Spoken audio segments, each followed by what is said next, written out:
покажавте интерес и толкова голем број учествувате на нашиот денешен брифинг, некој што разговараме на повеќе теми, ви информираме за тоа што све е сработено изминатите 3,5 години, но и целта ни е да го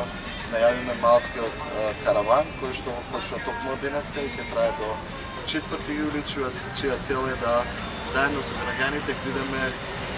политики, идеи и заедно ги реализираме во тековните години. Покрај самиот караван, кој што почнува денеска од населбата Капиштец, односно детското игралиште Зебра,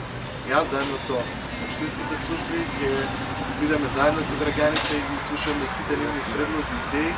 оно што го правиме во текот на годините, през буџетските форуми, истражувањата, анкетите, слушуваме граѓаните за нивните предлози, идеи. Сега решивме и во самите мала да со наше присуство ги слушаме и ги сумираме сите нивни предлози, идеи. Граѓани имаат можност да имаат увид во зеленилото кое што е на територијата на општина Центар. До сега се детектирани 10.000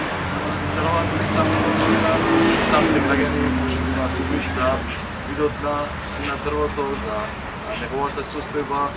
Така натаму останати се уште околу 3%, 30% во делот на дообработка на самите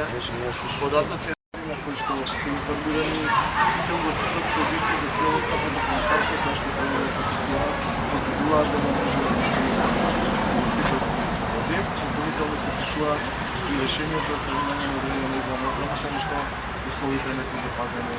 во целост. Во делот на дивоградките, како и секоја општина и во општина Центар има одреден број на дивоградки кои што се детектирани од страна на инспекцијските служби, за истите се дадени решенија за отстранување, дел се отстранување, дел во наредниот период планираме да ги